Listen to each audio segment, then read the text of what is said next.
They set her up as a joke on a blind date, but the single dad's CEO froze everyone by proposing. Before we continue, please tell us, where in the world are you watching from? We love seeing how far our stories travel. Come on, Emily, you seriously don't have any plans this Friday? Megan's voice was playful, but her smirk gave away something else. There's this charity gala downtown. Lots of important people, good food, open bar, and maybe, just maybe, a cute guy for you. Emily looked up from her computer, blinking behind her glasses. Me? At a gala? Megan, the fanciest thing I own is a 5-year-old dress that's seen better days. Megan laughed, waving her hand dismissively. Oh, don't worry about that. You'll look fine. Actually, you have to come. I already told someone I was bringing a friend who's single.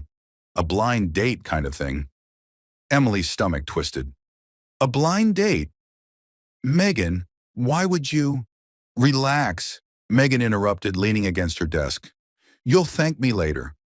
The guy's loaded, charming, and looking for someone real for a change. You might hit the jackpot. Emily sighed. She didn't care about jackpots or money. She cared about honesty, kindness, things she hadn't seen much of lately. But a small part of her, the part that still believed in second chances, whispered that maybe this was a sign to stop hiding and actually show up for her own life. Friday came too fast. Emily stood in front of her mirror, staring at her reflection in the simple navy blue dress she'd ironed 3 times just to get it right. She let her curls fall naturally and dabbed on a little lip gloss. You can do this, she whispered to herself, forcing a small smile. When she arrived at the downtown hotel, the lights outside glittered against the evening sky, and luxury cars lined the valet entrance. Inside, the ballroom felt like another world. Gold chandeliers, live music, and people dressed in suits that probably cost more than her rent. Emily clutched her purse tighter and scanned the room, searching for Megan. There you are, Megan called, waving her over from across the room. Her tone was sugar sweet, but her grin didn't reach her eyes. You made it! You look cute. Emily smiled awkwardly, unsure how to take that. Thanks, I guess. Lucas, Megan's boyfriend, appeared beside her with a smirk. So where's your date, Em? Don't tell me he bailed already? Her heart sank. Wait, he's not coming? Megan faked a sympathetic sigh. He just texted me. Said something came up. Guess he wasn't that into it. Emily's chest tightened. She felt her face grow warm as people nearby glanced her way, whispering. She swallowed the lump in her throat and forced a smile. It's fine. I'm fine. She turned away, her eyes stinging, and walked toward an empty table in the corner. She didn't want anyone to see her fall apart. But just as she sat down, trying to hide behind her water glass, a deep voice cut through the noise. Excuse me, it said, calm and rich. Mind if I sit here? You look like you could use a little company. Emily glanced up and froze. The man standing there was nothing like the shallow, smug faces that filled the room. He looked out of place, like he didn't care about the glitter or the gossip. His gray eyes were warm but sharp, like he saw right through the noise and straight into her. Sure, Emily stammered, brushing a curl behind her ear. It's a free seat. He smiled faintly as he sat down. Ethan Walker, he said, extending his hand. Emily Carter. Well, Emily Carter, he said, leaning back with a grin. Looks like you just got rescued from the world's most boring gala. For the first time that night, she laughed. Really laughed.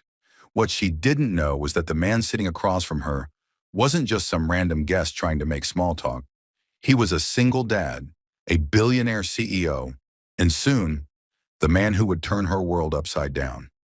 You know, Ethan said with a teasing smile, swirling his drink, for a girl who just got stood up, you're taking it pretty well. Emily chuckled softly, but her eyes dropped to the table. Well, it's not the first time life's pulled a fast one on me. She glanced up, meeting his eyes again. And it probably won't be the last. Ethan tilted his head, curiosity flickering in his expression. You sound like someone who's been through a few storms. Something like that, she replied, her voice carrying both strength and sadness. But storms teach you how to dance in the rain, right? He laughed quietly, not the polite kind of laugh rich people use to fill silence. This one was real. Touché.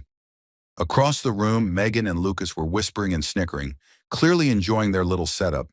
They hadn't expected Emily to actually talk to someone, especially him, but Ethan noticed their glances and the way they pointed when they thought he wasn't looking. His smile faded just slightly. "So," he asked, leaning in, "your friends, they always this charming?" Emily followed his gaze and froze when she saw Megan's smug grin. "Oh, God," she muttered under her breath, mortified. "They think this is funny. They they set me up to be humiliated." Ethan frowned. "Wait, are you serious?" She nodded, trying to blink away tears. "Yeah, guess it's their idea of a good laugh. Let's invite the plain girl and watch her get ditched." Classic, right?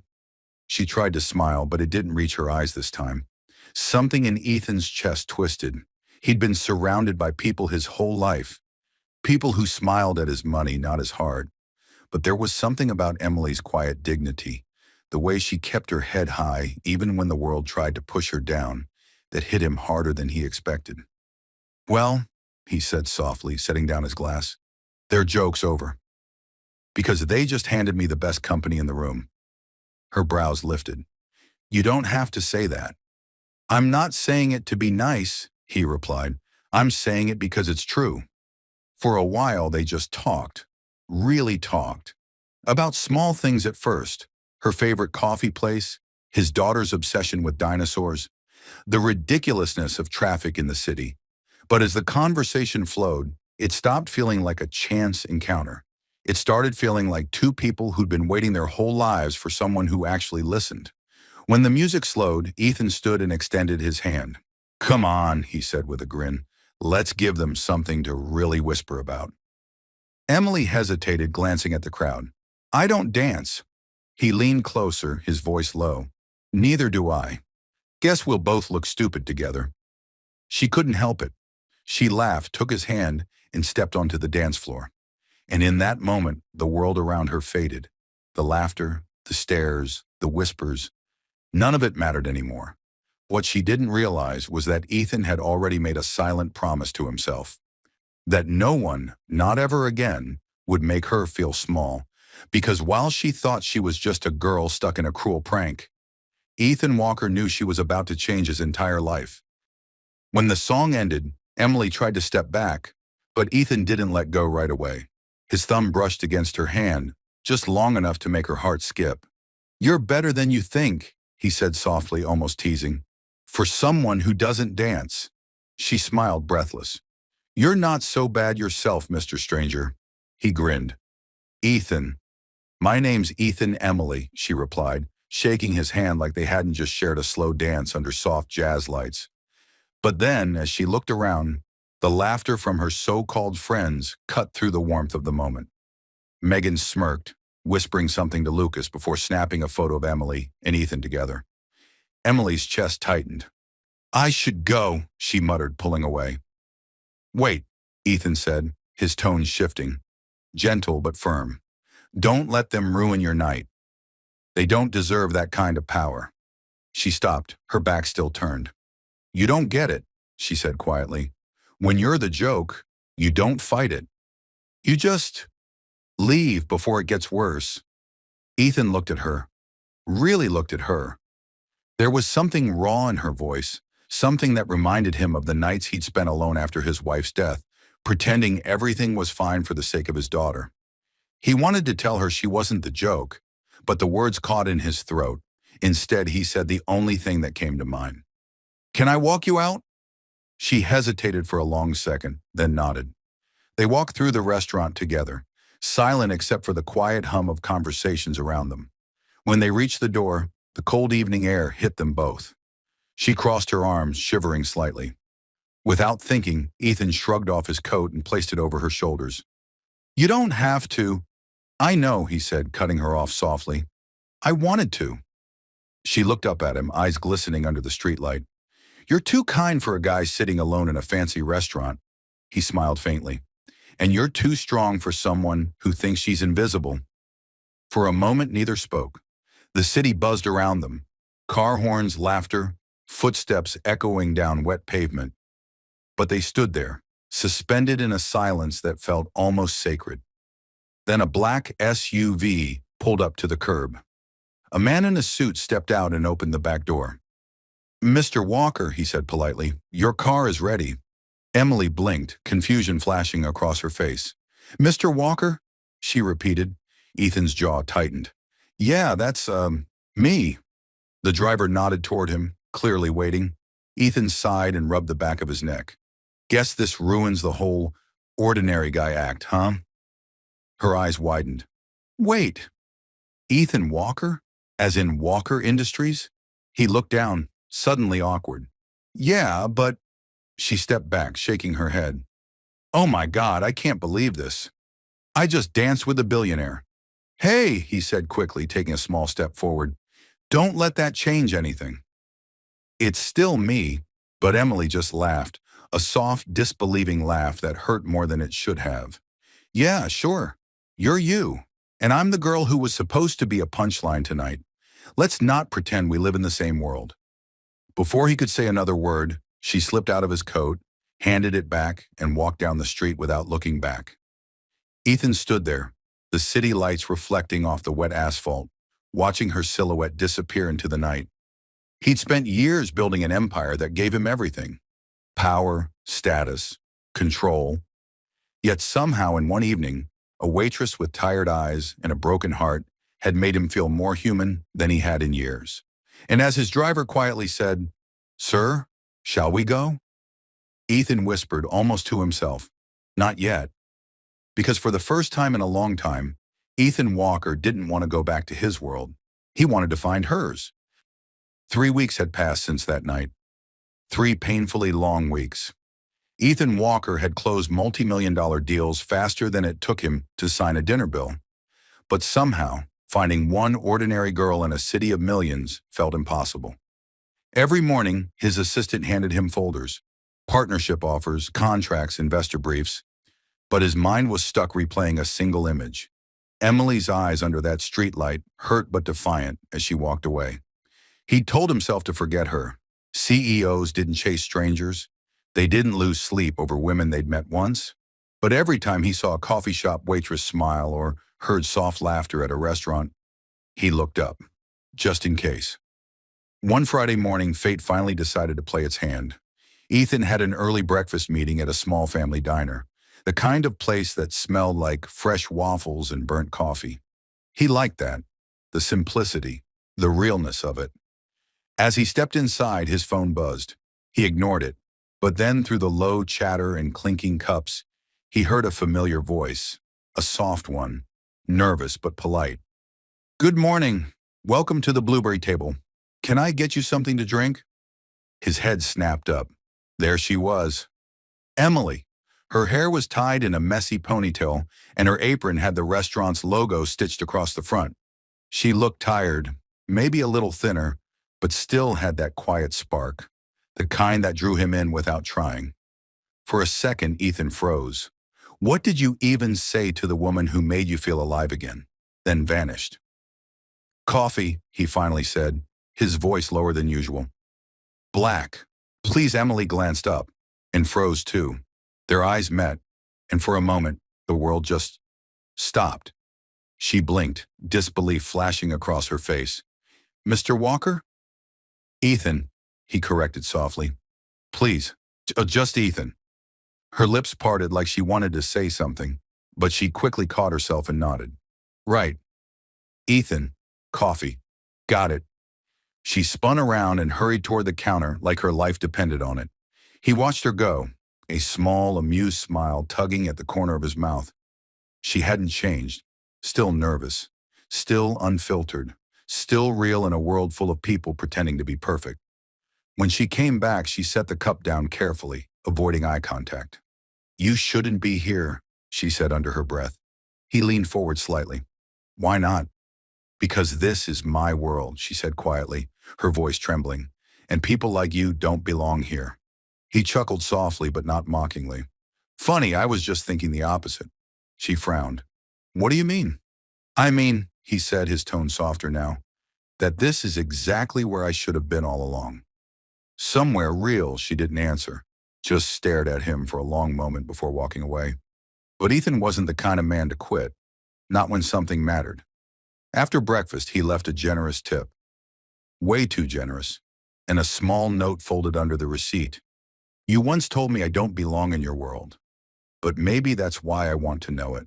The next morning, Emily found a donation envelope on her locker, a quiet payment that cleared her mother's hospital debt. She knew exactly who it came from, though he'd never admit it. That night, as she sat by her mom's bedside, Emily whispered to herself, "Why can't he just leave me alone?" But deep down, her heart knew the truth. She didn't really want him to. Because sometimes the people who crash into your life when everything's falling apart are the ones who end up holding it together. The rain came down hard that night, drumming against the windows of the diner like it had something to say. Emily was wiping down tables after closing when she saw a sleek black car pull into the nearly empty parking lot. It was late, too late for customers. She sighed, thinking maybe someone was lost. But when the door swung open and Ethan Walker stepped in, his coat damp, his expression unreadable, her breath caught. She froze, gripping the rag like it was armor. "We're closed," she said quietly, not looking at him. "I know," he replied, his voice calm, steady. "But I wasn't here for coffee." Her chest tightened. "Ethan, whatever this is, it has to stop. You've done enough already." He took a slow step closer, his eyes soft but intent. "You mean helping your mom?" Her head snapped up. "You had no right." "I had every right," he interrupted gently. "Because for the first time in my life, I actually wanted to do something that wasn't about numbers or contracts or reputation. It was about you." The words hit harder than she wanted them to. Emily shook her head. "You don't even know me. You're a CEO, Ethan. You live in a world full of luxury cars and champagne meetings. I live paycheck to paycheck, hoping the electric bill doesn't get cut off. You don't belong here." He gave a small, sad smile. "Maybe not, but you belong in mine." She blinked. "What?"